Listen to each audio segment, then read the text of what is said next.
très chers abonnés de Nao Info TV officiel, bonjour, bonsoir de partout où vous nous suivez en ces moments. Naomi Mujinga à la présentation. Bienvenue encore une fois de plus na émission na biso na bino masolo ya mboka. D'habitude neto le belara bongo etali mboka na biso République démocratique du Congo parce que souci na biso ezalaka lelo pe komo na Congo ko se développer sur tous les plans. Na certains nyonso to komo na mboka na biso se développer pour ne pas aussi tout envier mboka bamboka ya libanda. Voilà, nous sommes très ravis encore une fois de plus de représenter bino émission Oyo. Lelo tozana na cadre bongo, il y a lancement officiel, il y a des travaux, il y a viabilisation, il y a site Fondation El Shaddai. On est là sur place comme Bozomon a déjà misalande zo salema na simanangai. Na kolinga beaucoup plus ba détails Oya makambo eko se passer parce que ils sont là. Ba Congolais à bonne volonté baza tellement belé ndeti ba coordonnateur William Ba oaza bongo parmi bato pe baza na posa komona pe lobby mboka na biso Congo to envier ailleurs te objectif to pe ba mission na ye eza bongo ya komona Congolais aloba te ke avandi azangi place akolala na kati ya mboka na ye. En tout cas, ce sont des initiatives à encourager bien sûr. Maintenant, Olingangai vraiment eza lokola nzoko. Fondation El Shaddai eza lokola nzoko. O tokolia na mukolo moko te. Vraiment il faut to zolango vraiment temps ya kolia ndambu ndambu to découvrir réellement mission na ye. O na uti kotangela bino. Eza solo est-ce que ayeka ka alobi yango to achango en place de bato mususu bayaka ba lobby et que réalisation exacte topé à lobby na eka mais à s'arrêter quelque part. Na olinga vraiment bozala très attentif et surtout mingi na émission na biso masolo ya mboka po na partie nyonso tokolakisa bino ndenge nini évolution zo salema ya ba misala awa réellement nini o eningi esalema awa pour ko apporter bongo un plus na mboka na biso ya République démocratique du Congo. Là je vais vous inviter à suivre l'intervention na bango pour bozwa plus éclaircissement par rapport à l'activité à l'élo. Merci. On a une inondation, on a le phénomène de morcellement, terre comme Mike. L'exode rural et salami, les gens sont venus de l'intérieur. L'exode rural et salami, l'intérieur, la guerre, l'insécurité, la pauvreté. Il y a une forte augmentation de la population, la démographie. Et maintenant, tellement macasse na Kinshasa et les politiques habitat et suivre. Ce qui fait qu'il y a une forte concentration dans les centres urbains. Oui, créer une insalubrité, et créer une insécurité, et créer des situations où ils sont bien. Qu'on n'arrive plus à contrôler. Et même le loyer matiché. Autrefois, la boutique est une balabala, c'est comme une maison à louer. Pourquoi? Puisqu'il y a une forte montée démographique, contrairement à l'habitat et à Penzari. C'est comme ça, on recherche la solution. Pour répondre à la solution, que quand même le Congo a de l'espace, croyez-moi. Le Congo a vraiment un espace. C'est ainsi que Fondation El Shaddai, Bar Mitrav à travers la RVA, s'est donné l'X wana, makasi wana, ya konduka, pour créer un lotissement ya sika avec des conditions urbanistiques pour te mouton vivre décent. Réellement, tous les droit à Congolais de sika moka malamu. Oyo sachet to gérant biso moko to melama ya kimia mpepa ya kimia ba fleur. Tous les droit wana. To vivre tel kwa ndema tonge comme lelo lokwa lemba lokola bandal ou intimité za lisusu te proximité moko ya mabe penza. Mbule beti to leli. Donc to ko créer environnement ndongwana biso moko. Yango wana na devoir. Il y a El Shaddai, la fondation, de acquérir beaucoup d'espace de sécurité. Il y a une centaine. Tu bandit d'abord na 13 hectares. Je crois que l'ingénieur Bazali a fait plan yango. Tu bandit d'abord na 13 hectares. Mais pour accéder à site, tant que côté les mawa, pour localiser ce site, ils ont la même place. Il fallait une voie d'accès. Accessibilité dans la facile. Et surtout qu'il y a une grande route. Na leka ki mbalasimawa tant on a eu après 3 semaines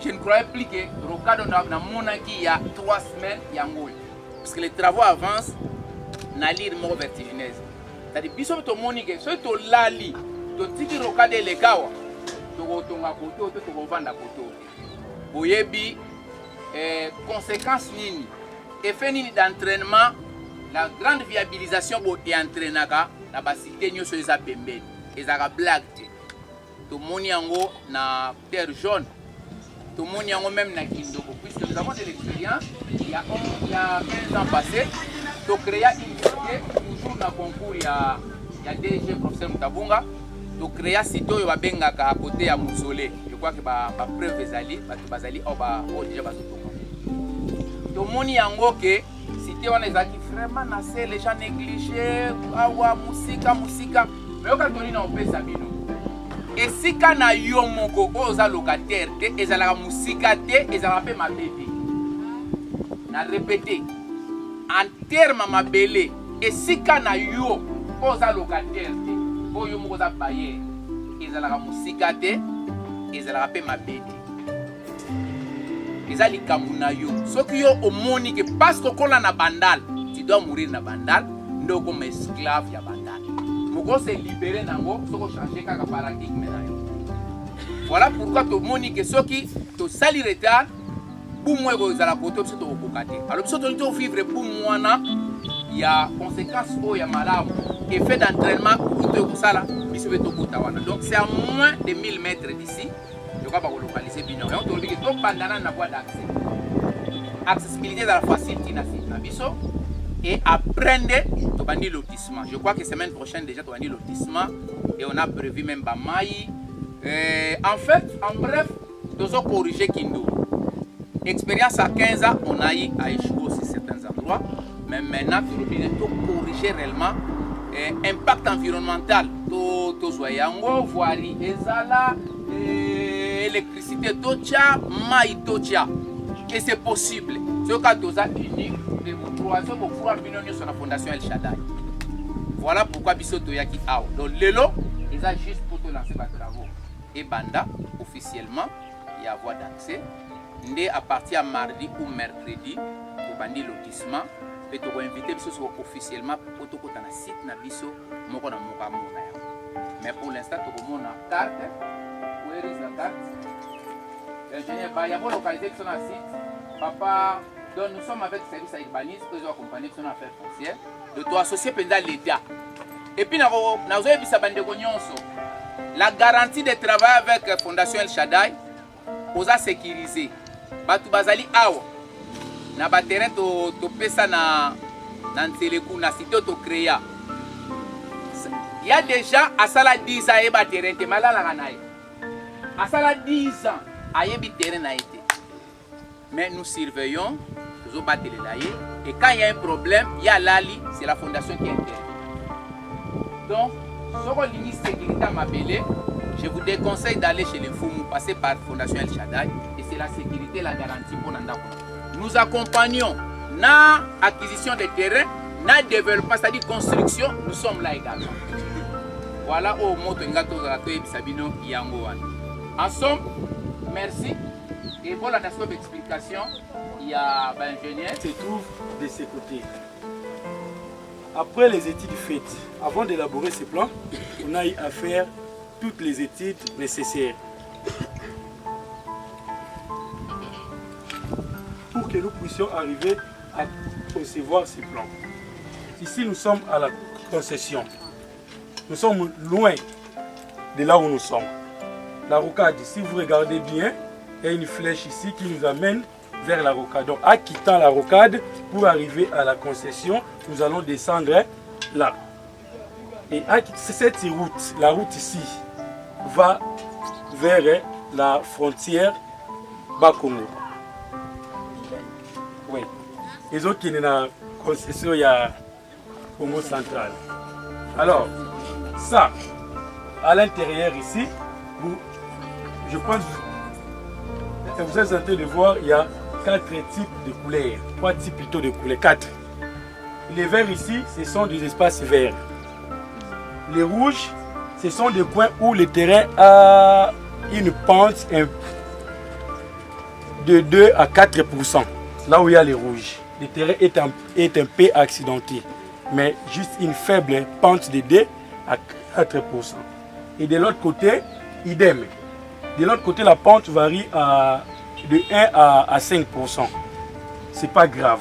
Je veux juste différencier parce que ça va nous permettre, quand nous serons sur le terrain en train de tracer, pour que nous ne puissions pas oublier certaines choses. Toutes les études ont été faites à l'aide des appareils topographiques, des théodolites, des niveaux à lunettes, tout ça a été bien fait. Et tous les coordonnées de ces sites sont enregistrées. Donc, de ce coin ici, nous avons une petite rivière. Ce que vous voyez, c'est un ruisseau, ce n'est pas vraiment la rivière. On peut les supprimer ou on ne peut pas parce que pour alimenter ces sites en eau potable, on peut toutefois exploiter cette petite rivière ou créer des fourrages dans un coin là des sites comme les cordons avaient proposé avant. Les dimensions des parcelles, ici nous avons des parcelles de 20 carrés, de 20 mètres carrés, 20 x 20. Et il y a certains endroits où on a aussi des parcelles de 15 x 20.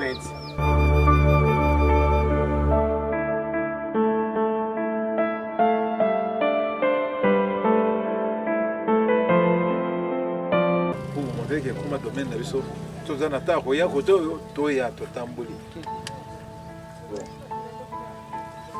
ozenga nzambe asalisa biso afungula nzela omona lekawa te etokoma kelesa mi nono afungula nyonso tobana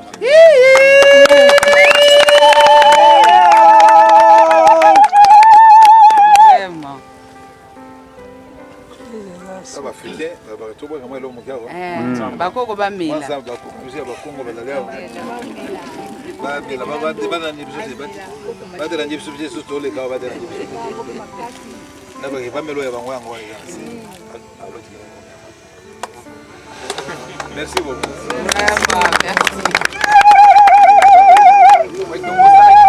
merci madame la journaliste. Si nous nous sommes déplacés à cet endroit, c'était sur invitation de la Fondation El Shaddai, que nous avons toujours accompagné depuis la RVA, donc plus de 10 ans, dans la recherche des sites de logements pour nos travailleurs d'abord de la RVA à l'époque. Et c'est comme ça que nous nous avons intéressés aussi pour qu'ils puissent chercher quelque chose pour Kobil aussi. Je suis accompagné du président de la délégation syndicale, quand nous sommes venus d'abord en investigation. Nous allons voir si ça nous intéresse. À ce moment-là que nous allons maintenant en parler à tous les travailleurs.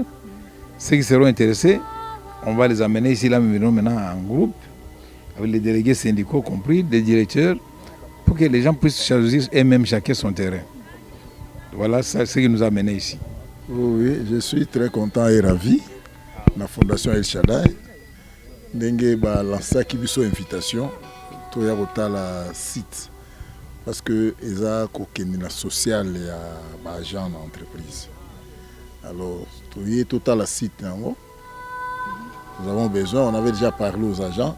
Ils sont d'ailleurs, si nous sommes là avec le directeur général, c'est parce que nous sommes mandatés. Parce que le président de la syndicale il faut la mandater. Alors, il faut que la Fondation El Shaddai attire la biso biloko na mesa pour tout lire bien.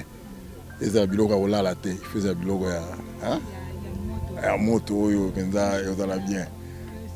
Ba initiative moko ya malamu. Lelo yo mutako ko acquérir terrain na ene toujours baona la Fondation El Shaddai, mais j'espère que ezali fondation. Je crois que le processus ou bien ma procédure n'a pas malamu. Et puis je crois que vous allez malamu. Même comme ça, même un directeur a qui va répondre dans le cadre de l'illustration. Tant on a dit directeur administratif à RVA, on a représenté les travailleurs auprès de la Fondation El Shaddai. Tant que qui concession na site ya Kindobo. To koma yukunaka bo nettoyer inauguration si ngande na sali yango. Babando pesa terrain ya 20 sur 20 na $250. 6 mois après, on bazwa qui te battre comme $700. Ba moso bazwa qui même 5 terrains, 6 terrains battre te yango na ba $1000. Alors où nous sommes, aucune information ba lobiawa terrain qu'on est comme 15 000. Il y a 20 sur 20, il y a comme $15 000.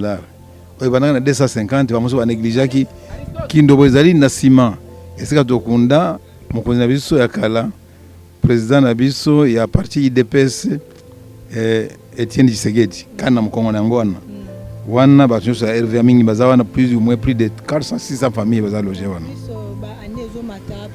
mabele ezomata mpe Valère. Voilà. Donc comme c'est le social, c'est pourquoi ça m'a intéressé. N'a intéressé le président, le vice-président, tout Kende, total qu'est-ce qu'ils ont eu. Si ça peut nous intéresser aussi plutôt quoi ça va ninga na ya syndicat na ba travailler na bisonyoso ba négliger te. Puis n'est pas salir autant de balabala monene. Ah ouais, cause de la place moko ba to kolela demain après-demain. Merci. Les abonnés de Nao Info TV officiel, nous sommes arrivés pratiquement à la fin de cette cérémonie d'aujourd'hui. Venez de suivre Ndenge coupure ya ruban Eutuko Salema par le DG Yakobil à Kati Bongo Ruban pour lancer officiellement les travaux de la viabilisation qui s'est fait comme ça grâce à la fondation El Shaddai. Vraiment, comme je vous avais dit au début, Fondation El Shaddai, il y a des belles initiatives. On a vraiment dévoilé Bino Nyon Solelote. Alors, restez branchés, Bino Oyo, Bozali, Kolanda Biso, de partout. Vraiment, pour le propriétaire. Donc, Fondation El Shaddai, Sali Moutounion, c'est grâce. Complexe, c'est qu'il y a Kalawana pour avoir une parcelle, il y a Yomoko. Donc, il faut être millionnaire ou avoir beaucoup d'argent. Donc, veuillez contacter Fondation El Shaddai au rejoint espace na yo otonginda kuno otongili bana yo assurer avenir ya bana na yo grâce ya Fondation El Shaddai. Merci beaucoup nde bolanda biso de partout. Nabi ke makameza tellement ebele otorosola ensemble na biso na bino toko découvrir na kati ya Fondation El Shaddai. À la présentation, c'était Naomi Mujinga. Vraiment merci pour la confiance au Bossala na chaîne Nabino. Nous sommes sur Facebook, TikTok, également sur YouTube. Il suffit juste de taper Nao Info TV officiel. Abonnez-vous, commentez, likez, puis partagez nos vidéos. Et Dieu va vous bénir abondamment. Merci beaucoup.